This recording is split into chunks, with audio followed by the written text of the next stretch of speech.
তাই এখন মাঝে মাঝে আমার মনে হয় ব্যাপারটা আগাগোড়া মিথ্যে।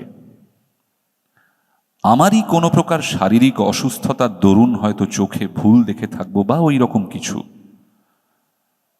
কিন্তু আমার মন বলে তা নয়। ঘটনাটা মিথ্যে ও অবাস্তব বলে উড়িয়ে দেওয়ার কোনো কারণ ঘটেনি। আমার তখনকারের অভিজ্ঞতাই সত্যি, এখন যা ভাবছি তাই মিথ্যে। ঘটনাটি খুলে বলা দরকার। প্রসঙ্গক্রমে গোড়াতেই একথা বলে রাখি যে গত 10 বৎসরের মধ্যে আমার শরীরে কোনো রোগবালাই নেই। আমার মন বা মস্তিষ্ক সম্পূর্ণ সুস্থ আছে এবং যে সময়ের কথা বলছি এখন থেকে বছর 4 আগে, তখনও সম্পূর্ণ সুস্থ ছিল। আমার স্কুল মাস্টারের জীবনে অত্যাশ্চর্য বা অবিশ্বাস্য ধরনের কখনো কিছু দেখিনি। অন্য 5 জন স্কুল মাস্টারের মতোই অত্যন্ত সাধারণ ও একঘেয়ে রুটিন বাঁধা কর্তব্যের মধ্যে দিয়েই দিন কাটিয়ে চলেছি আজ বহু বৎসর। সে বছর বর্ষাকালে গরমের ছুটির কিছু পরে একদিন ক্লাসে পড়াচ্ছি। এমন সময় একটি ছেলে আরেকটি ছেলের সঙ্গে হাত কাড়াকাড়ি করে কি একটা কেড়ে বা ছিনিয়ে নেওয়ার চেষ্টা করছে। আমার চোখে পড়ল। আমি ওদের দুজনকে অমনোযোগিতার জন্য ধমক দিতে অন্য একটি ছেলে বলে উঠল, স্যার কামিক্ষে সুধীরের মেডেল কেড়ে নিচ্ছে। কার মেডেল? কিসের মেডেল? সুধীর নামে ছেলেটি দাঁড়িয়ে উঠে বলল, আমার মেডেল স্যার। অন্য ছেলেটির দিকে চেয়ে বললুম, ওর মেডেল তুমি নিচ্ছিলে কামিক্ষে? কামিক্ষে ওরফে কামাক্ষাচরণ মৌলিক নামে ছেলেটি বললে, নিচ্ছিলুম না স্যার, দেখতে চাইছিলুম, তাও দেবে না। ওর মেডেল যদি ও না দেয় তোমার কেড়ে নেওয়ার কি অধিকার আছে? বসো, ওরকম আর করবে না। কথা শেষ করে সুধীরের দিকে চেয়ে ক্লাসের ছেলেদের পরস্পরের মধ্যে ভ্রাতৃভাব ও সখ্য থাকার ঔচিত্য সম্বন্ধে নাতিদীর্ঘ একটি বক্তৃতা দেওয়ার পরে ঈষৎ কৌতূহলের সঙ্গে জিজ্ঞেস করলুম, কই কি মেডেল দেখি, কোথায় পেলে মেডেল? ভেবেছিলুম আজকাল কলকাতার পাড়ায় পাড়ায় যেসব ব্যাডমিন্টন খেলা, সাঁতারের বা দৌড়ের প্রতিযোগিতা প্রভৃতি অনুষ্ঠিত হয়ে থাকে তারই কোনো কিছুতে সুধীর হয়তো 4র্থ স্থান বা ওই ধরনের কোনো সাফল্য লাভ করে ছোট্ট এতটুকু একটা আধুলির মতো মেডেল পেয়ে থাকবে এবং সম্পূর্ণ স্বাভাবিক যে সে সেটা ক্লাসে এনে 5 জনকে গর্ব ভরে দেখাতে চাইবে। এমনকি এই ছুতো অবলম্বন করে ক্লাস শুদ্ধ হেডমাস্টারের কাছে দলবদ্ধ হয়ে গিয়ে একবেলার জন্য ছুটিও চাইতে পারে। সুতরাং মেডেলটা যখন আমার হাতে এসে পৌঁছলো তখন সেটাকে তাচ্ছিল্যের সঙ্গেই হাত পেতে নিলুম। কিন্তু মেডেলটার দিকে একবার চেয়ে দেখেই চেয়ারে সোজা হয়ে বসলুম। না, এ তো পাড়ার ব্যাডমিন্টন ক্লাবের বাজে মেডেল নয়। মেডেলটা পুরনো, বড় ও ভারী চমৎকার গরম। কি জিনিস দেখি? মেডেলের গায়ে কি লেখা রয়েছে আধো অন্ধকার ক্লাসরুমে ভালো পড়তে পারলুম না। ওপিঠ উল্টে দেখি মহারানী ভিক্টোরিয়ার অল্প বয়সের মূর্তি খোদাই করা। পকেটে চশমা নেই, মনে হলো অফিস ঘরের টেবিলে ফেলে এসেছি। ইতিমধ্যে অনেকগুলি ছেলে ভিড় করেছে আমার চেয়ারের চারিপাশে মেডেল দেখবার জন্যে। তাদের ধমক দিয়ে বললুম, যাও বসকে, সব ভিড় করো না এখানে, যাও। একটা ছেলেকে বললুম, কি লেখা আছে মেডেলের গায়ে পড়ো তো। ক্লাস 4-এর ছেলে অতি কষ্টে ধীরে ধীরে পড়লে, ক্রাইমিয়া সিবাস্টোপোল ভিক্টোরিয়া রেজিনা। ওপিঠে sergeant SB Parkins 6th dragoon guards 1854 সাল। দস্তুর মতো অবাক হয়ে গেল। ক্রাইমিয়ার যুদ্ধের সময় সিবাস্টোপোলের রণক্ষেত্রে কোনো সাহসের কাজ করবার জন্যে এই মেডেল দেওয়া হয়েছিল ইংল্যান্ডের সামরিক দপ্তর থেকে ড্রাগন গার্ডস সৈন্য দলের সার্জেন্ট পার্কিন্সকে। এ তো সাধারণ জিনিস মোটেই নয়। Crimea, Sebastopol, charge of the light brigade. কিন্তু কলকাতায় নীলমণি দাস লেনের সুধীর সাহার কাছে সে মেডেল কোথা থেকে আসে? এদিকে এসো, এই মেডেল কোথায় পেয়েছো? ওটা আমার স্যার। তোমার তো বুঝলুম, পেলে কোথায়? আমার দাদু দিয়েছেন স্যার। তোমার দাদু কোথায় পেয়েছিলেন জানো? হ্যাঁ স্যার জানি, আমার দাদুর বাবার কাছে এক সাহেব জমা রেখে গিয়েছিল। কিভাবে? আমা- আমাদের মদের দোকান ছিল কিনা স্যার, মদ খেয়ে টাকা কম পড়লে ওটা বাঁধা রেখে গিয়েছিল, আর নিয়ে যায়নি, দাদুর মুখে শুনেছি। হিসেব করে দেখলুম ৮৬ বছর উত্তীর্ণ হয়ে গিয়েছে সেই বছরটি থেকে, যে বছরে সার্জেন্ট পার্কিন্স, সে যেই হোক, এই মেডেল পায়। তখন তার বয়স যদি ২০ বছরও থেকে থাকে, এখন তার বয়স হওয়া উচিত ১০৬। সুতরাং সে মরে ভূত হয়ে গেছে কোন কালে। সেদিন ছিল শনিবার, সকাল সকাল স্কুল ছুটি হবে এবং অনেক দিন পরে সেদিন দেশে যাব পূর্বেই ঠিক করে রেখেছিল। আমার এক গ্রাম সম্পর্কে জ্যাঠামশায় ইতিহাস নিয়ে নাড়াচাড়া করেন, বেশ পড়াশুনো আছে, গ্রামেই থাকেন। ভাবলুম তাঁকে মেডেলটা দেখালে খুশি হবেন খুব। সুধীরের কাছ থেকে মেডেলটি চেয়ে নিলুম, সোমবার ফেরত দেব বললুম। স্কুলের ছুটির পরে বাসা থেকে সুটকেস নিয়ে শিয়ালদা স্টেশনে এসে ২:৩০ গাড়ি ধরলুম। দেশের স্টেশনে যখন নামলুম তখন বেলা ৫:৩০। ২ মাইল রাস্তা হেঁটে বাড়ি পৌঁছতে প্রায় সন্ধ্যা হয়ে গেল। সন্ধ্যার আগেই হয়তো পৌঁছতে পারা যেত, কিন্তু আমি খুব জোরে হাঁটিনি। ভাদ্র মাসের শেষ, অথচ বৃষ্টি তত বেশি না হওয়ায় পথঘাট বেশ শুকনো খটখটে। পথের ধারের বর্ষা শ্যামল গাছপালা চোখে বড় ভালো লাগছিল অনেক দিন কলকাতা বাসের পরে। তাই জোরে পা না চালিয়ে আস্তে আস্তে হেঁটে আসছিলুম। এখানে প্রথমেই বলি, আমার বাড়িতে কেউ থাকে না। পাশের বাড়ির এক বৃদ্ধা আমি গেলে রান্না করে দিয়ে আসতেন বরাবর। আমার এক বাল্যবন্ধু বৃন্দাবন অনেক বছর ধরে বিদেশে থাকে। পিসিমার মুখে শুনলুম আজ দিন ১৫ হলো বৃন্দাবন বাড়ি এসেছে। শুনে বড় আনন্দ হলো। সন্ধ্যার পরেই ওর সঙ্গে দেখা করব ঠিক করে চা খেয়ে নদীর ধারে বেড়াতে যেতে বার হলো। যাবার সময় সুটকেসটা খুলে মেডেলটা পকেটে নিলুম, বৃন্দাবনকেও দেখাবো। নদীর ধারে গিয়ে দেখি বর্ষার দরুন নদীর জল ভয়ানক বেড়েছে। নদীর জল কুল ছাপিয়ে দুধাদের মাঠে পড়েছে। অনেকক্ষণ বসে রইলুম। সন্ধ্যার অন্ধকার নামলো একটু একটু। বাদুড়ের দল বাসায় ফিরছে। কেউ কোনো দিকে নেই। এক জায়গায় বর্ষার তোড়ে নদীর পাড় ভেঙে গিয়েছে। অনেকটা উঁচু পাড়, নিচে খরস্রোতা বর্ষার নদী। জায়গাটা দিয়ে যেতে যেতে একবার কিরকম কিরকম ভেঙেছে সেটা দেখবার ইচ্ছে গেল। পাড়ের ধারে দাঁড়িয়ে নিচে জলের আবর্ত দেখছি। পাড়টা সেখানে অনেকখানি উঁচু, জল অনেক নিচে। হঠাৎ আমার মনে একটা অদ্ভুত ইচ্ছা জেগে উঠল। আমি লাফ দিয়ে পাড় থেকে জলে পড়ব। দাঁড়িয়ে থাকতে থাকতে ইচ্ছাটা যেন ক্রমে বেড়ে উঠছে। লাফাই, দি লাফ। অথচ বর্ষার খরস্রোতা নদী, কুটো ফেললে দুখানা হয়ে যায়। আমি সাঁতার জানি না। গভীর জল পাড়ের নিচেই। ইচ্ছাটা কিছুতেই যেন সামলাতে পারছি না। এমনকি আমার মনে হলো আর কিছুক্ষণ থাকলে আমাকে লাফ দিতেই হবে, নইলে আমার জীবনে সুখ চলে যাবে। তাড়াতাড়ি নদীর পাড় থেকে একরকম জোর করেই চলে এলুম, কারণ যেন মনে হচ্ছিল এরপর আমার আর যাওয়ার ক্ষমতা থাকবে না। পা দুটো যেন ক্রমশ শীষের মতো ভারী হয়ে উঠছে। এরপর ওই বিপজ্জনক নদীর পাড় থেকে পা দুটোকে নাড়াবার ক্ষমতা চলে যাবে আমার। নদীর ধার থেকে বৃন্দাবনদের বাড়ি আসবার পথে ওসব ইচ্ছে আর কিছু নেই। আমি নিজের মনোভাবে নিজেই আশ্চর্য হয়ে গেলুম।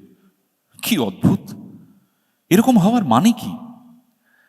ট্রেনে বসে অতিমাত্রায় ধূমপান করেছিলাম মনে পড়ল। এই ভাদ্র মাসের গরমে অত ধূমপান করা ঠিক হয়নি। তার উপর বাড়ি এসে ২-৩ পেয়ালা চা খেয়েছি। এসবেই ওরকমটা হয়ে থাকবে, নিশ্চয়ই তাই। বৃন্দাবনের বাড়ি গেলুম। বৃন্দাবনকে অনেকদিন পর দেখে সত্যি আনন্দ হলো। দুজনে অনেক রাত পর্যন্ত বসে অনেক গল্প করলুম।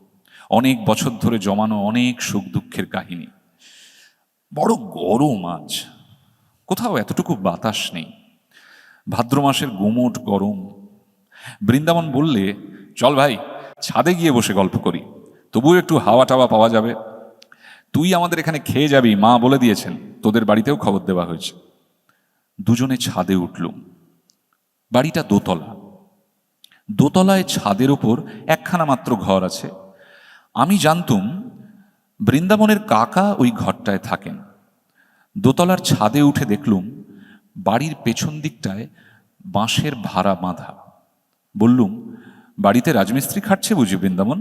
হ্যাঁ ভাই, কাকার ঘরটা মেরামত হবে, উত্তর দিকের দেয়ালটার গা থেকে নোনা ধরা ইঁটগুলো সব বার করা হচ্ছে। বৃন্দাবন দোতলার ঘরটার মধ্যে ঢুকল। আমার কিন্তু মনে কেমন একটা অস্থির ভাব। খানিকক্ষণ ঘরের মধ্যে গল্প করে আমি একটু জল খেতে চাইলুম। বৃন্দাবন জল আনতে নিচে নেমে গেল। আমি ছাদে পায়চারি করতে লাগলুম। ছাদে কেউ নেই, অন্ধকার ছাদটা। যেদিকটায় রাজমিস্ত্রিরা ভাড়া বেঁধে কাজ করছে, পায়চারি করতে করতে সেখানটাতে গিয়ে দাঁড়িয়ে দেখছি। হঠাৎ আমার মনে হলো, ছাদ থেকে লাফ দিয়ে পড়ি না কেন? বেশ হবে, লাফ দেব। প্রায় দুর্দমনীয় ইচ্ছে হলো লাফ দেওয়ার। লাফ দেওয়াই ভালো, লাফ দিতেই হবে। দি লাফ। এমন সময় বৃন্দাবন ছাদের উপর এসে বলল, আয় ঘরের মধ্যে, মা চা পাঠিয়ে দিচ্ছেন। ওখানে দাঁড়িয়ে কেন? আরো প্রায় আধ ঘন্টা কথা বলবার পরে নিচে থেকে চা ও খাবার এসে পৌঁছল। আমরা দুই বন্ধুতে অনেক রাত পর্যন্ত গল্পগুজব করলুম। তারপর বৃন্দাবন খাওয়ার কতদূর জোগাড় হলো দেখতে নিচে চলে গেল। ঘরের মধ্যে বড় গরম। আমি বাইরের ছাদে খোলা হাওয়ায় আবার বেড়াতে বেরোলুম। রাজমিস্ত্রিদের ভাড়ার কাছে এসে দাঁড়িয়ে আমার মনে হলো, লাভ এবার দিতেই হবে। কেউ নেই ছাদে, কেউ বাধা দিতে আসবে না। উপযুক্ত অবসর। সঙ্গে সঙ্গে আমার মনের গভীর তলায় কে যেন বলছে, লাভ দিও না মূর্খ, লাভ দিও না, পড়ে চূর্ণ হয়ে যাবে। আমার মাথার মধ্যে কেমন ঝিমঝিম করছে। কতক্ষণ পরে জানি নে, এবং কিসের থেকে কি হলো তাও জানি নে, হঠাৎ বৃন্দাবনের চিৎকারে আমার চমক ভাঙল। দেখি বৃন্দাবন আমাকে হাত ধরে টেনে তুলছে। এ কি সর্বনাশ, তুই লাফ দিয়ে পড়লি দেখলুম যেন। ভাগ্যিস বাঁশে পা বেঁধে গিয়েছে, তাই রক্ষে। কি হলো তোর? আমার মাথা যেন কেমন ঘুরছিল, গা ঝিমঝিম করছিল। বৃন্দাবনকে বললুম, আমি ভাই কিছু জানি না তো। বৃন্দাবন ঘরের মধ্যে নিয়ে গিয়ে আমায় শুইয়ে দিলে। সকলে বললে, ট্রেনে আসার দরুন আর গরমে শরীর কিরকম খারাপ হয়ে মাথা ঘুরে পড়ে গিয়েছিল। আমি জানি মাথা ঘুরে পড়ে আমি যাইনি, লাভ আমি ইচ্ছে করেই দিয়েছিলাম। তবে ঠিক যে সময়টাতে আমি লাভ দিয়েছি সে সময়ের কথাটা আমি অনেক চেষ্টা করেও কিছুতেই মনে করতে পারলুম না। বিছানায় শুয়ে বেশ সুস্থ বোধ করলুম। পাশ ফিরতে হঠাৎ হঠাৎ যেন কি একটা শক্ত জিনিস বুকের কাছে ঠেকলো। পকেটে হাত দিয়ে দেখি সুধীরের সেই মেডেলটা। আশ্চর্য, এটার কথা এতক্ষণ একেবারে ভুলেই গিয়েছিলাম। বৃন্দাবনকে সেটা দেখালুম। ওদের বাড়ির সকলে মেডেলটা হাতে করে ঘুরিয়ে ঘুরিয়ে দেখলে। রাত্রিরে নিজের ঘরে এসে শুয়ে পড়লুম। আমার বাড়িতে কেউ নেই বর্তমানে, একাই থাকি এক ঘরে। একটা জিনিস লক্ষ্য করছি, যখন থেকে বৃন্দাবনদের বাড়ি থেকে বার হয়ে পথে পা দিয়েছি তখন থেকেই কেমন কেমন এক ধরনের ভয় করছে আমার। বাড়িতে যখন ঢুকলাম তখন তখন ভয়টা যেন বাড়লো। একা ঘরে কতবার এর আগে শুয়েছি, এমন ভয় হয়নি মনে কোনোদিন। না না, শরীরটা সত্যি খারাপ। শরীর খারাপ থাকলে মনও দুর্বল হওয়া খুবই স্বাভাবিক। আলো নিভিয়ে শুয়ে পড়লুম। আমার শিয়রের কাছে একটা বড় জানলা, জানলা দিয়ে বাড়ির পেছনের বন বাগান চোখে পড়ে। বেশ জ্যোৎস্না উঠেছে, কৃষ্ণপক্ষের একাদশীর জ্যোৎস্না। হাওয়া আসবে বলে জানলা খুলে রেখেছি। কতক্ষণ ঘুম হয়েছিল জানি নে, ঘণ্টাখানেকের বেশি হবে না, হঠাৎ ঘুম ভেঙে গেল। মনে হতে লাগলো আমার শিয়রের দিকে জানলায় কে দাঁড়িয়ে, যেন মাথা তুলে সেদিকে চেয়ে দেখলেই তাকে দেখা যাবে। কথাটা মনে হওয়ার সঙ্গে সঙ্গে ভীষণ ভয় হলো। অথচ কিসের যে ভয় তাও জানি না। এমন ভয় যে কিছুতেই শিয়রের জানলার দিকে তাকাতে পারলুম না। চোখে না দেখলেও আমার বেশ মনে হলো জানলার গড়াদেতে দুটো হাত রেখে কে দাঁড়িয়ে আছে। জ্বলন্ত চোখে সে আমার দিকে চেয়ে রয়েছে, আমি ওদিকে চাইলেই দেখতে পাবো। প্রাণপণে চোখ বুজে শুয়ে রইলুম, কিছুতেই চাইব না। ঘুমোবার চেষ্টা করলুম, কিন্তু ঘরের মধ্যে কোথাও কি ইঁদুর পচেছে? কিসের পচা গন্ধ! যেন আয়োডিন, লিন্ট, মলম প্রভৃতি উগ্র গন্ধের সঙ্গে পচা ক্ষতের গন্ধ মেশানো। এতকাল বাড়িতে থাকা নেই, যার ওপর বাড়িঘর পরিষ্কার রাখার ভার, সে কিছুই দেখাশোনা করে না, বোঝা গেল। কে যেন আমার মনের ভেতর বলছে, চেয়ে দেখো, চেয়ে দেখো, তোমার মাথার শিয়রের জানলার দিকে চেয়ে দেখো না। ঘরের চারিধারে কিসের যেন একটা প্রভাব, কোনো অমঙ্গলজনক, হিংস্র, উগ্র, অশান্ত ধরনের ব্যাপারটা ঠিক বলে বোঝানো যায় না। আমি যেন ভয়ানক বিপদগ্রস্ত।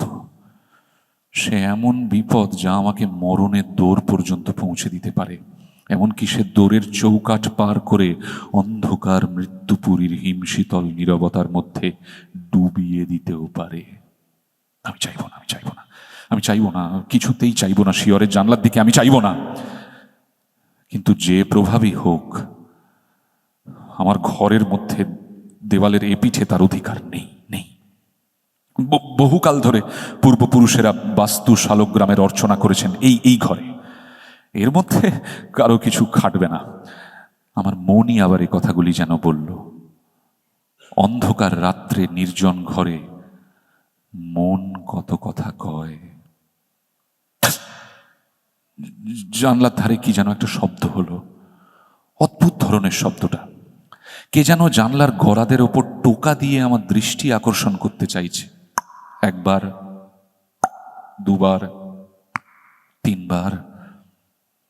ভয়ে আমার বুকের মধ্যে ঢিপ ঢিপ করতে লাগলো। কাউকে ডাকবো চিৎকার করে? একবার চেয়ে দেখবো জানলার দিকে জিনিসটা কি? হঠাৎ আমার মনে পড়ল একটা ধাড়ি বেজি অনেকদিন থেকে বাইরের দেয়ালে কড়িকাঠের খোলে বাসা বেঁধে আছে। আজ বিকেলেও সেটাকে একবার দেখেছি। জানলার ওপরকার কাঠে সেটা পোকামাকড় বা জোনাকি ধরছে।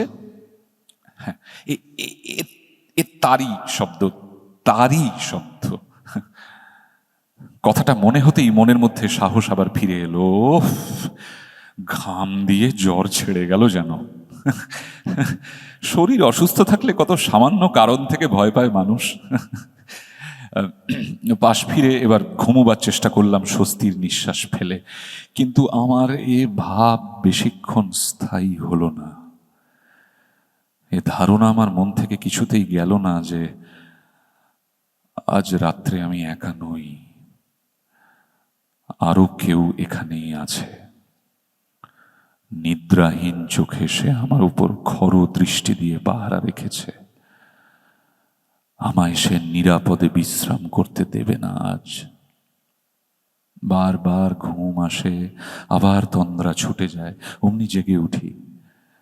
কিন্তু চোখ চাইতে বা বিছানার উপর উঠে বসতে সাহস হয় না। আর সেই শব্দটা মাঝে মাঝে জানলার গড়াদের উপর হতে শুনি।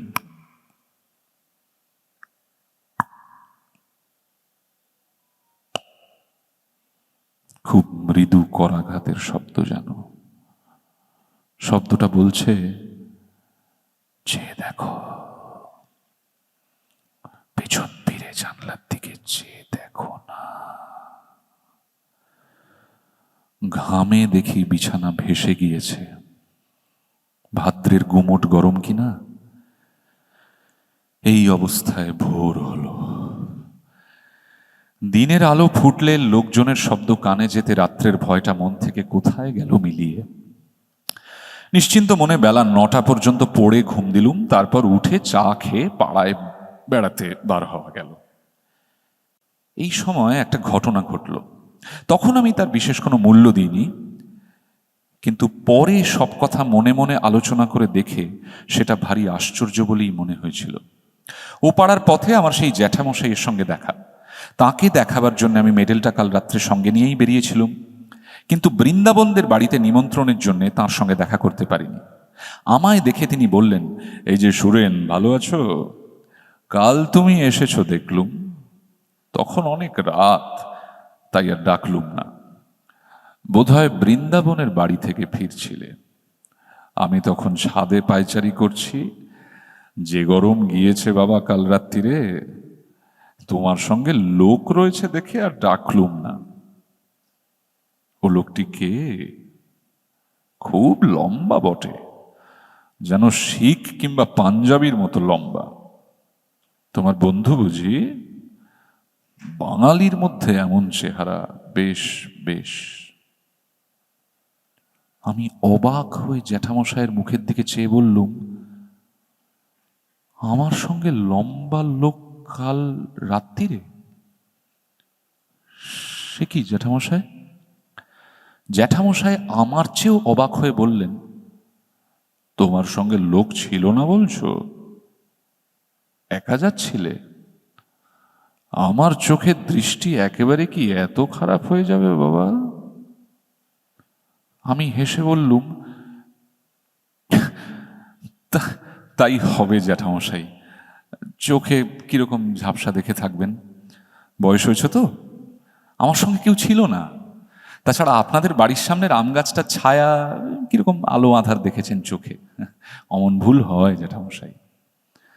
জ্যাঠামশাই যেন রীতিমতো হতভম্ব হয়ে গেলেন, বললেন, কি আশ্চর্য কাণ্ড, এতটা ভুল হবে চোখে?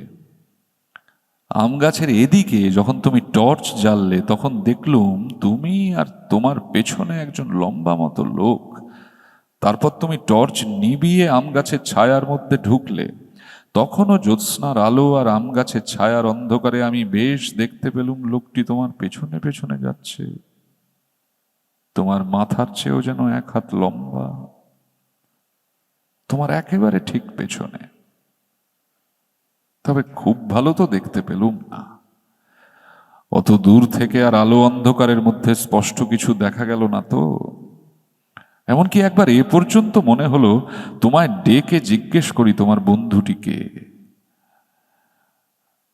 একেবারে এত ভুল হবে চোখের?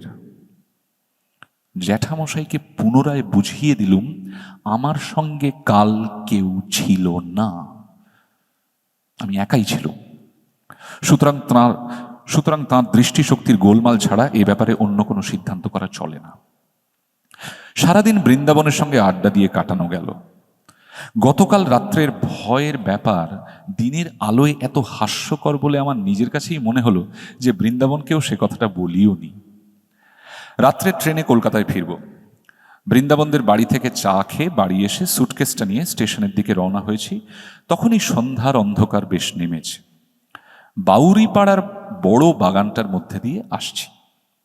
বাগানটা পার হতে প্রায় 5-6 মিনিট লাগে। মস্ত বড় বাগান। বাগানের ঠিক মাঝামাঝি এসে হঠাৎ পেছন ফিরে চাইলুম কি ভেবে, সঙ্গে সঙ্গে আমার সারা দেহে যেন বিদ্যুৎ খেলে গেল। আচমকা ভয় আমার সর্বশরীর কাঠ হয়ে গেল। কে ওটা ওখানে দাঁড়িয়ে? রাস্তা থেকে একটু পাশে আগাছার জঙ্গলের মধ্যে আধো অন্ধকারে এক অদ্ভুত মূর্তি, খুব লম্বা। তার মাথায় ঘোড়ার বালামচির সেই এক লম্বা ধরনের টুপি, পাতলা লোহার চেন দিয়ে থুতনির সঙ্গে বাঁধা। ছবিতে গোরা সৈনিকদের মাথায় যে ধরনের টুপি দেখা যায়, মূর্তিটা যেন নিশ্চল নিষ্পন্দ অবস্থায় আমার দিকে চেয়ে দাঁড়িয়ে। আমার কাছ থেকে মাত্র 10 গজ কি তারও কম দূরে। মরিয়ার মতো আর একটু এগিয়ে গেলুম।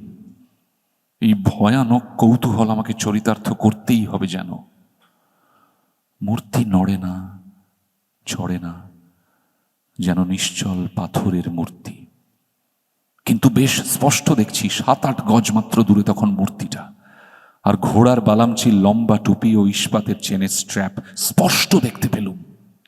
আমার পা ঠকঠক করে কাঁপতে লাগলো, সারা দেহ কেমন অবশ হয়ে আসছে, মাথাটা হঠাৎ বড় হালকা হয়ে গিয়েছে। বোধহয় আর 8 মিনিট এভাবে থাকলে মূর্ছিত হয়ে পড়ে যেতুম, কারণ সেই ভীষণ মূর্তিটার মুখোমুখি আমি দাঁড়িয়ে। আমার পা দুটো বেজায় ভারী হয়েছে, নড়বার উপায় নেই মূর্তির সামনে থেকে। কিন্তু ঠিক সেই সময় বাউরি বাগানের পথে লণ্ঠন নিয়ে কারা ঢুকলো। 2-3 জন লোকের গলার শব্দ শুনে আমার সাহস ফিরে এলো। আমি ওদের ডাক দিলুম চিৎকার করে। ওরা ছুটে এলো। আমায় ওখানে বনের মধ্যে দেখে তারা খুব আশ্চর্য হয়ে বললে, ওখানে কি বাবু, কি হয়েছে? তারপর লণ্ঠন তুলে ওরা আমার মুখ দেখে বললে, ও আপনি, কি হয়েছে আপনার? মুখ একেবারে সাদা ফ্যাকাশে হয়ে গিয়েছে, ভয় টয় পেলেন নাকি? বাউরি বাগান জায়গাটা ভালো না, সন্ধ্যের পর এখানে অনেকে ভয় পায়। ওদের লণ্ঠনটা যখন উঁচু করে তুলে ধরলে আমার মুখে, সেই আলোয় দেখলুম সামনের মূর্তিটা তখনও সেখানে ঠিক সেই রকম দাঁড়িয়ে। একজন বললে, কি দেখছিলেন এখানে দাঁড়িয়ে বাবু? ওই সাঁড়া গাছটা? আরেকজন বললে, গাছটার ডালপালা কেটে মাথায় ঝোপের মতো করে রেখেছে, যেন মানুষ বলে অন্ধকারে ভুল হয় বটে। চলে আসুন বাবু। আমিও দেখলুম সাঁড়া গাছই বটে। মাথার দিকের পাতাগুলো ছেঁটে গাছটাকে দেখতে হয়েছে ঠিক হর্স গার্ডদের ঘোড়ার বালামচির টুপি। লোকের চোখের কি ভুলই হয়। কাল আমি আবার জ্যাঠামশাইকে চশমা নিতে বলেছিলাম, ভেবে লজ্জা হলো মনে মনে।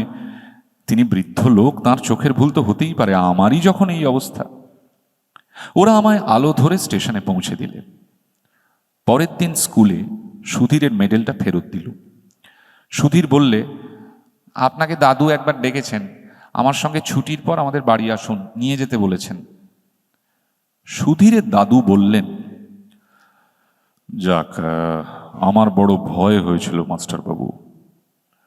সুধীরের কাছ থেকে মেডেলটা নিয়ে গিয়েছেন দেশে, শুনলুম কি না? আপনার দেশের ঠিকানা জানতুম না, তাহলে একটা তার করে দিতুম।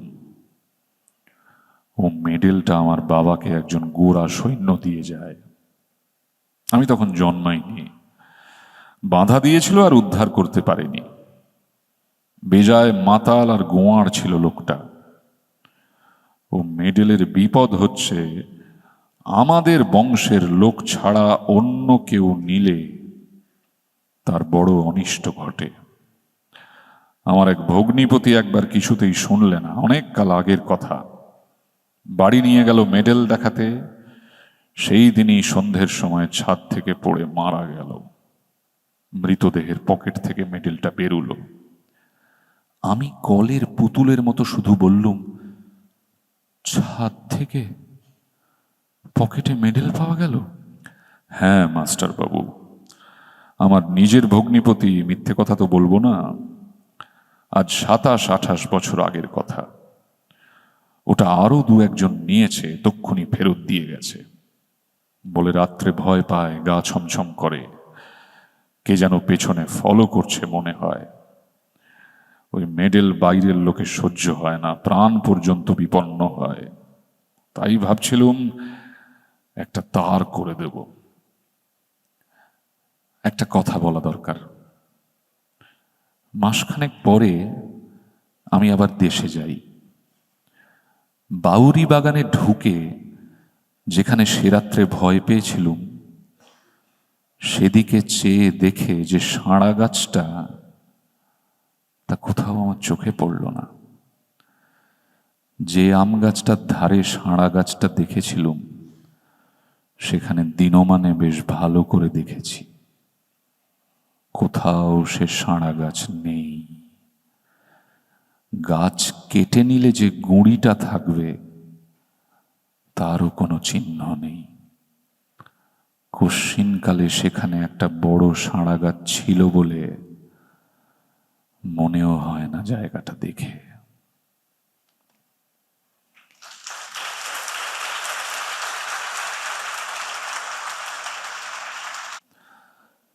দু বছর আগের কথা বলি, এখনো অল্প অল্প যেন মনে পড়ে। সব ভুল হয়ে যায়। কি করে এলাম এখানে, বগুলা থেকে রাস্তা চলে গেল সিঁধরানির দিকে। চলি সেই রাস্তা ধরেই। রাঁধুনি বাবুনের চাকরিটুকু ছিল অনেক দিনে, আজ তা গেল। যাক, তাতে কোনো দুঃখ নেই। দুঃখ এই, অবিচারে চাকরিটা গেল। ঘি চুরি করিনি, কে করেছে আমি জানিও না, অথচ বাবুদের বিচারে আমি দোষী সাব্যস্ত হলাম। শান্তিপাড়া সর্ষে বেজের ডাঙা পার হতে বেলা দুপুর ঘুরে গেল। খিদেও বেশ পেয়েছে। জোয়ান বয়স, হাতে সামান্য কিছু থাকলেও খাবার দোকান এ পর্যন্ত এসব অজপাড়া গায়ে চোখে পড়ল না। রাস্তার এক জায়গায় ভারী চমৎকার একটি পুকুর। স্নান করতে আমি চিরকালই ভালোবাসি। পুকুরের ভাঙা ঘাটে কাপড় নামিয়ে রেখে জলে নামলাম। জলে অনেক পানা শ্যাওলা, সেগুলি সরিয়ে পরিষ্কার করে প্রাণ ভরে ডুব দিলাম। বৈশাখের শেষ, গরমও বেশ পড়েছে। স্নান করে সত্যি ভারী তৃপ্তি হলো। শরীর ঠান্ডা হলো বটে, কিন্তু পেট জ্বলছে। এ সময় কোনো বনের ফল নেই, চোখে তো পড়ে না যেদিকে চাই। এমন সময় একজন বুড়ো লোক পুকুরটাতে নাইতে আসছে দেখা গেল। আমাকে দেখে বললেন, বাড়ি কোথায়? আমি বললাম, আমি গরিব ব্রাহ্মণ, চাকরি খুঁজে বেড়াচ্ছি, আপাতত বড় খিদে পেয়েছে, খাবো কোথায়, তিনি কি সন্ধান দিতে পারেন? বুড়ো লোকটি বলল, রোসো, নি, সব ঠিক করে দিচ্ছি। স্নান সেরে উঠে লোকটি আমাকে সঙ্গে নিয়ে গ্রামের মধ্যে ঢুকে জঙ্গলে ঘেরা একটি পুরনো বাড়িতে ঢুকলো। বললে, আমার নাম নিবারণ চক্রবর্তী, এ বাড়ি আমার, কিন্তু এখানে আমি থাকি না। কলকাতায় আমার ছেলেরা ব্যবসা করে, শ্যামবাজারে ওদের বাসা। এত বড় বাড়ি পড়ে আছে, আর সেখানে মাত্র 3খানা ঘরে আমরা থাকি। কি কষ্ট বলো দেখি। আমি মাসে মাসে একবার আসি, বাড়ি দেখাশোনা করি। ছেলেরা ম্যালেরিয়ার ভয়ে আসতে চায় না। মস্ত বড় বাগান আছে বাড়ির পেছনে, তাতে সব রকম ফলের গাছ আছে, 12 ভূতে খায়। তুমি এখানে থাকবে? বললাম, থাকতে পারি। কি কাজ করবে? রাঁধুনির কাজ। যে কদিন এখানে আছি সে কদিন এখানে রাঁধো, দুজনে খাই। খুব ভালো। আমি রাজি হয়ে যেতে লোকটা যেন হঠাৎ ভারী খুশি হলো। আমার খাওয়ার ব্যবস্থা করে দিলে তখনই।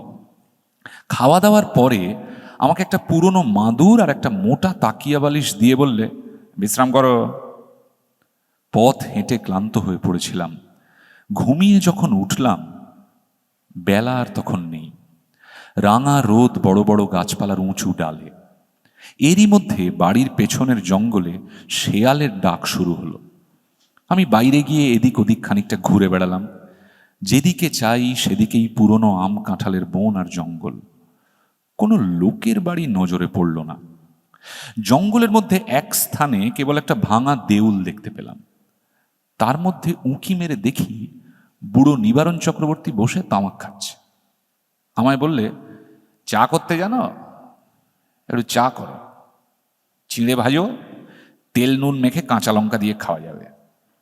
সন্ধ্যার পর বললে, ভাত চড়িয়ে দাও, সরু আতপ আছে, গাওয়া ঘি আছে, আলু ভাতে, ব্যাস। যে আজ্ঞে।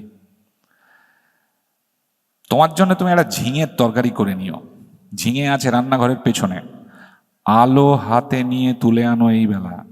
আর একটা কথা, রান্নাঘরে সর্বদা আলো জেলে রাখবে। তা তো রাখতেই হবে, অন্ধকারে কি রান্না করা যায়? হ্যাঁ, তাই বলছি। মস্ত বড় বাড়ি, ওপরে নিচে বোধহয় 14-15খানা ঘর, এছাড়া টানা বারান্দা। 2-4খানা ঘর ছাড়া অন্য সব ঘরে তালা দেওয়া। রান্নাঘরের সামনে মস্ত বড় লম্বা রোয়াক। রোয়াকের ওমুড়োয় 4-5টা নারকেল গাছ আর একটা বাতাবি লেবুর গাছ। ঝিঙে তুলতে হলে এই লম্বা রোয়াকের ওমুড়োয় গিয়ে আমায় উঠোনে নামতে হবে, তারপর ঘুরে রান্নাঘরের পেছন দিকে যেতে হবে।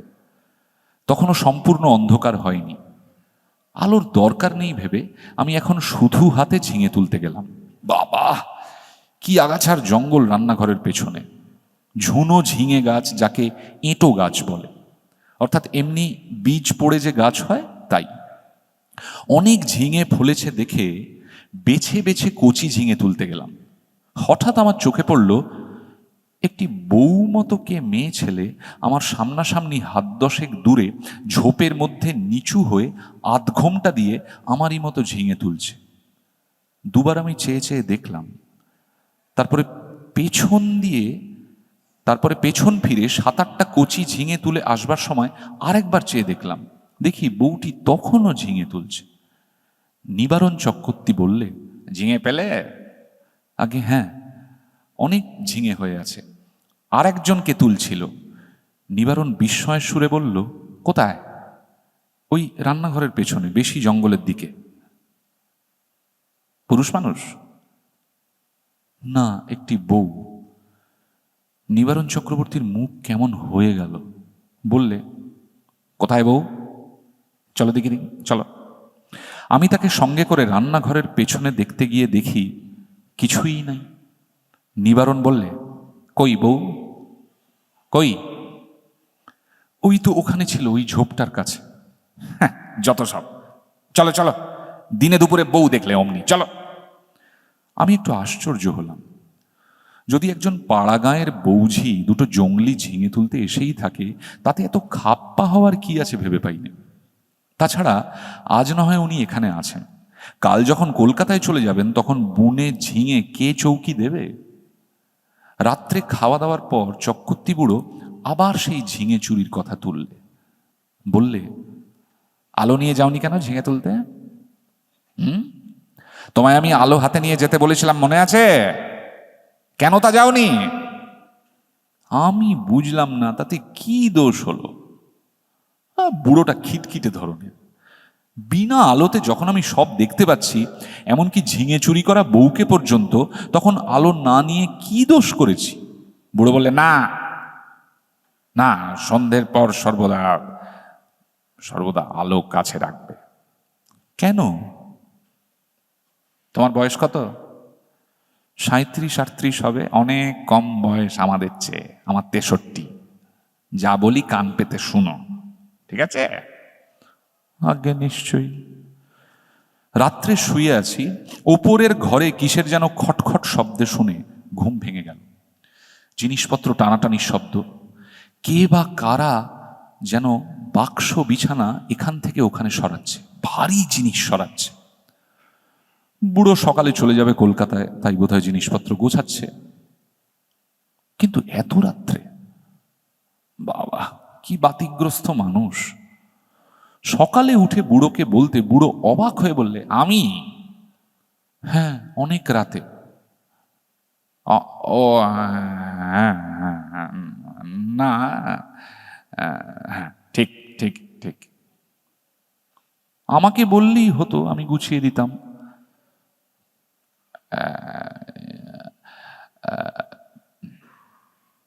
চক্রবর্তী বুড়ো আর কিছু না বলে চুপ করে গেল।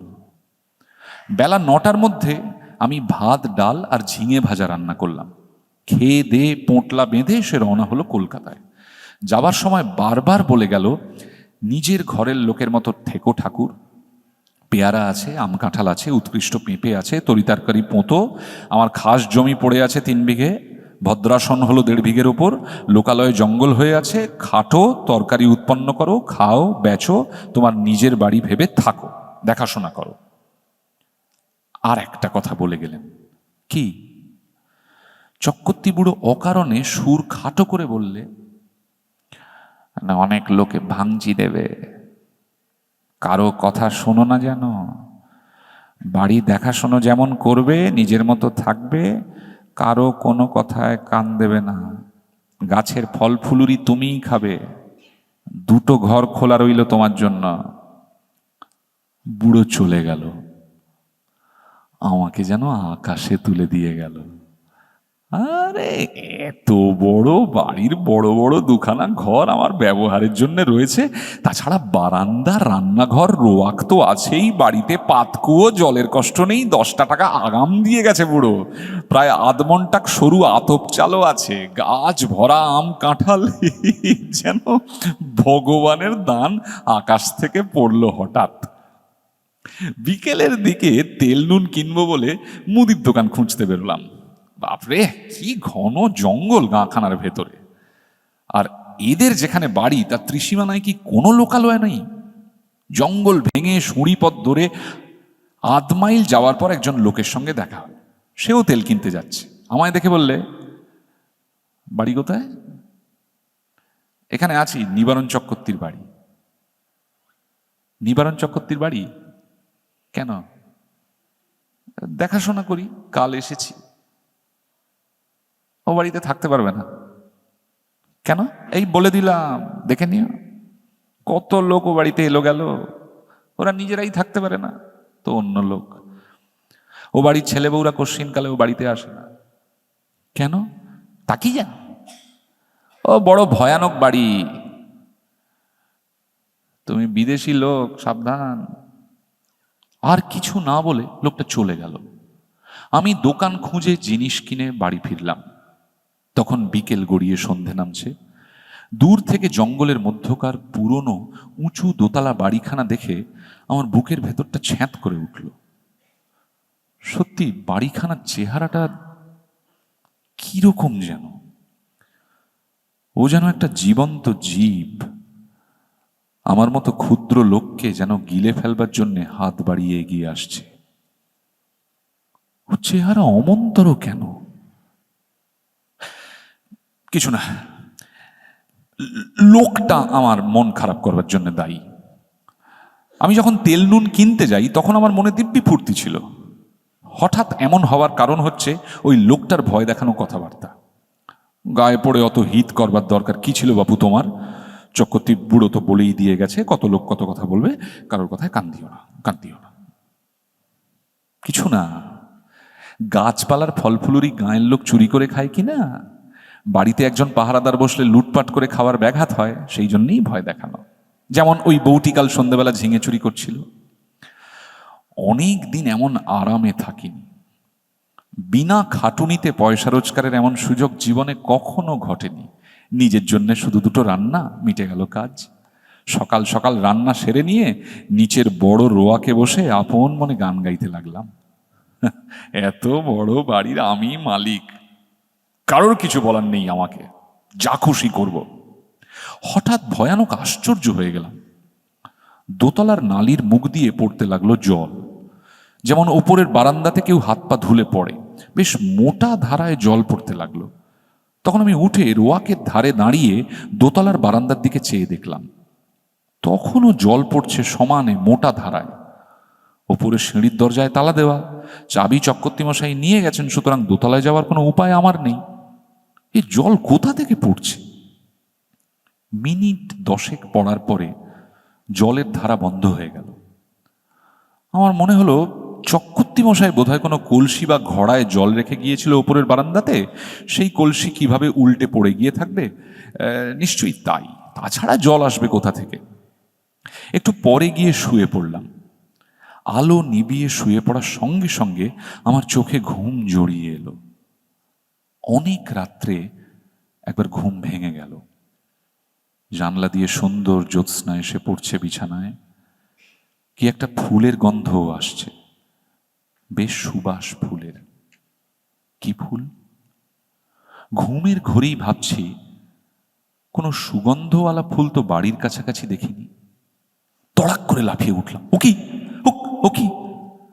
জানলার সামনে দিয়ে একটা বউ চলে গেল রোয়াক বেয়ে। হ্যাঁ, স্পষ্ট দেখেছি, ভুল হবার নয়। আমি তখনই উঠে দরজা খুলে রোয়াকে গিয়ে দাঁড়ালাম।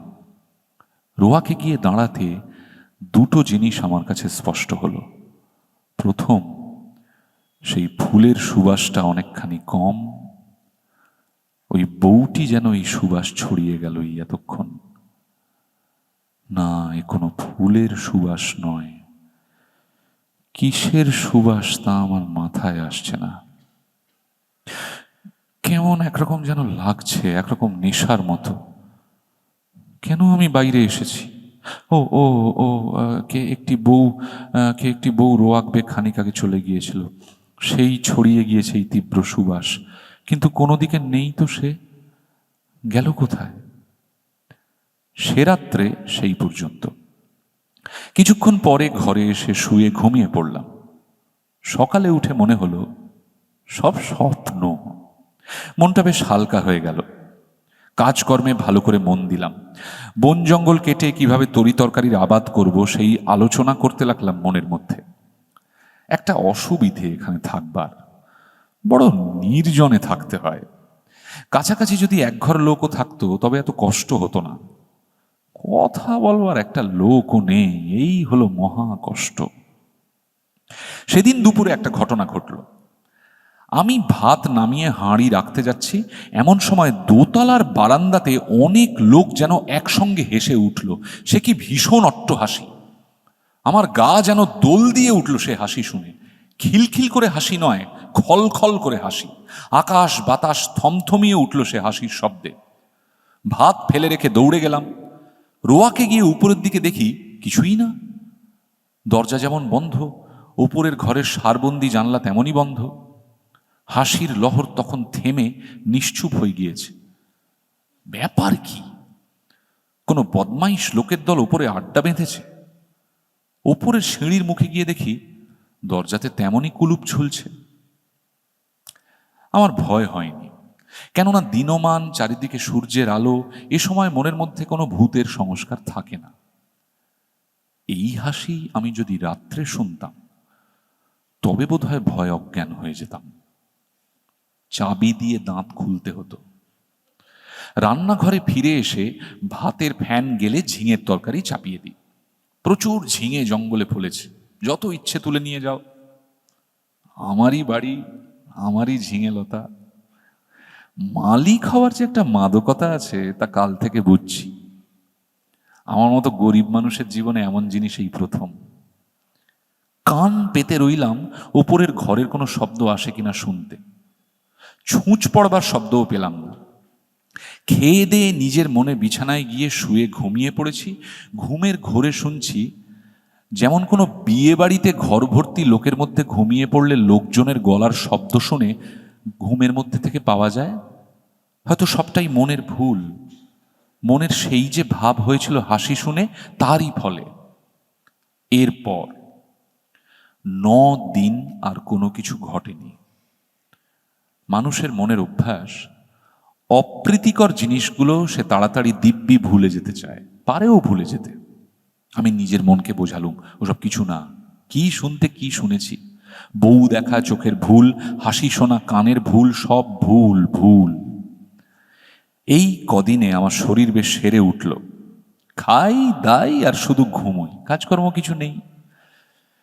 কেমন একরকম কুড়েমি পেয়ে বসেছে আমাকে। আমি সাধারণত খুব খাটিয়ে লোক, শুয়ে বসে থাকতে ভালোবাসি নে, কিন্তু অনেক দিন ধরে অতিরিক্ত খাটুনির ফলে কেমন এক রকমের অবসাদ এসে গিয়েছে। এখন শুধু আরাম করতে ইচ্ছে হয়। 9 দিনের দিন বিকেলে মনে হলো রান্নাঘরের পেছনে সেই ঝিঙে জঙ্গলটা কেটে একটু পরিষ্কার করি। ঝিঙের লতাগুলো বাঁচিয়ে অবশ্য ওখানে মানের চারা পুঁতব। আর একটা চাল কুমড়োর এঁটো লতা হয়েছে ওই জঙ্গলের মধ্যে, সেটা বাঁশের কঞ্চি দিয়ে রান্নাঘরের ছাদে উঠিয়ে দেবো। এ বাড়িতে কাজ করে সুখ আছে, কারণ দা, কোদাল, কাস্তে, নিড়েন, শাবল, কুড়ুল সব মজুত আছে। ঘরের কোনো একটা হাত কোদাল স্তক।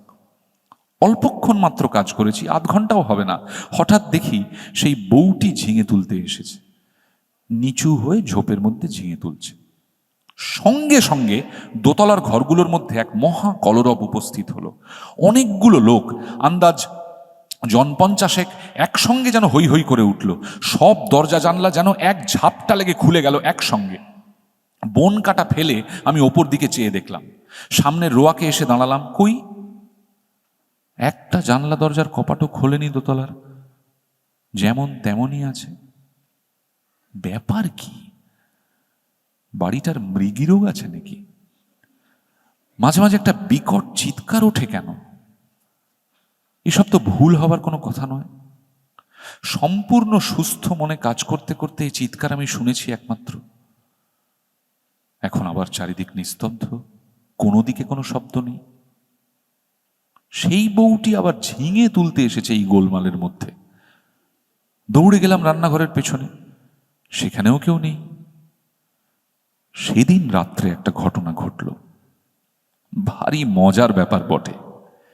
খেয়ে দিয়ে সবে শুয়েছি, সামান্য তন্দ্রা এসেছে। এমন সময় কিসের শব্দে তন্দ্রা ছুটে গেল।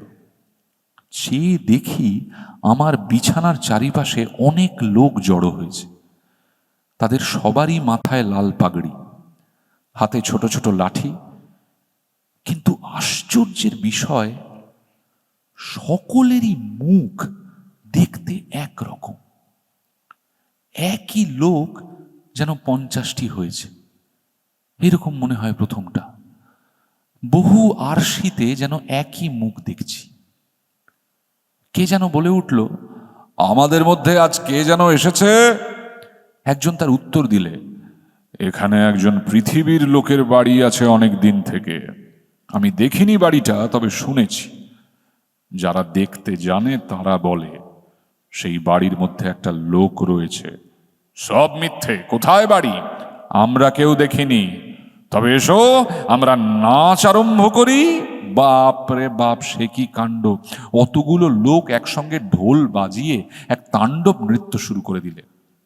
আমার দেহের মধ্যে দিয়ে কতবার যে এলো গেল, তার সঙ্গে সঙ্গে বিকট চিৎকার আর হল্লা। আমার বিছানার বা আমার কোনো অংশ তারা স্পর্শও করল না। আমি যে সেখানে আছি তাও যেন তারা জানে না। আমার অস্তিত্ব সম্বন্ধে ওরা আদৌ সচেতন নয়। ওদের হুঙ্কার আর ভৈরব নৃত্যে আমি জ্ঞান শূন্য হয়ে গেলাম। যখন জ্ঞান হলো, তখন শেষ রাত্রে জ্যোৎস্না খোলা জানলা দিয়ে এসে বিছানায় পড়েছে। সেই ফুলের অতি মৃদু সুবাস ঘরের ঠান্ডা বাতাসে। আমি আধো অচেতনভাবে জানলার বাইরের জ্যোৎস্না মাখা গাছপালার দিকে তাকিয়ে রইলাম। কতক্ষণ পরে জানি নে, ভোর হয়ে গেল। বিছানা ছেড়ে উঠে দেখি ঘুমের কোনো ব্যাঘাত হয়নি। সুনিদ্রা হলে শরীর যেমন ঝরঝরে আর সুস্থ হয়, তেমনই বোধ করছি। তবে সে ভূতের নাচ কে দেখেছিল? সে নাচ কি তবে ভুল? খেয়ে দিয়ে পরম আরামে শুয়ে ঘুমিয়ে পড়ে স্বপ্ন দেখেছি? তাই যদি হয়, তবে এই শেষবারের ঠান্ডা বাতাসে ফুলের সুবাস পেয়েছি, তা কোথা থেকে এলো? সেই বউটি যখন চলাফেরা করে তখনই অমন সুবাস ছড়ায় বাতাসে। সুবাসটা ভুল হতে পারে না। এখনো সে গন্ধ আমার নাকে লেগে রয়েছে। কোনো অজানা বনফুলের সুবাস হয়তো, তাই হবে। তেল কিনতে গিয়েছি দোকানে। দোকানি বললে, কিরকম আছো? বলি, কিছু দেখেছো নাকি? না। শুনেছো কিছু? না। খুব বেঁচে গিয়েছো তুমি, খুব বেঁচে গেছো। তোমার আগে যারা ওখানে থাকতো তারা সবাই একটি বউকে দেখতো ওখানে। প্রায় এমন হতো শেষে ও বাড়ি ছেড়ে তারা নড়তে চাইতো না। তারপর রোগা হয়ে দিন দিন শুকিয়ে শেষ পর্যন্ত মারা পড়তো। 2টি লোকের এইরকম হয়েছে এ পর্যন্ত। আরে বাড়িতে ভূতের আড্ডা। ভূতে লোককে পাগল করে দেয়। তাদের কাণ্ডজ্ঞান থাকে না, না খেয়ে না দে ওখানে পড়ে থাকে, ছেড়ে যেতে চায় না। তুমি দেখছি ভূতের মন্তর জানো। আমরা তো ও বাড়ির ত্রিসীমানায় যাইনি। মাথা খারাপ করে দেয় সাধারণ মানুষের। তেল নিয়ে চলে এলাম। ভাবতে ভাবতে এলাম, মাথা খারাপ হওয়ার সূত্রপাত আমারও হলো নাকি? বাড়ির ত্রিসীমানায় পা না দিতেই আমারও মনে হলো, না, সব ভুল। পরম সুখে আছি, এ ছেড়ে কোথায় যাব? বেশ আছি, খাসা আছি, তোফা আছি। সেই থেকে আজ 2 বছর পড়ে আছি এ বাড়িতে। চক্রবর্তী মশায় মাইনে টাইনে কিছুই দেয় না, তাতে আমার কিছু আসে যায় না। বাড়ি দেখাশোনা করি, বেগুন কলা বেচি, দিনরাত ওদের নৃত্য দেখি, ওদের মধ্যেই বাস করি। এক পা যাইনে বাড়ি ছেড়ে।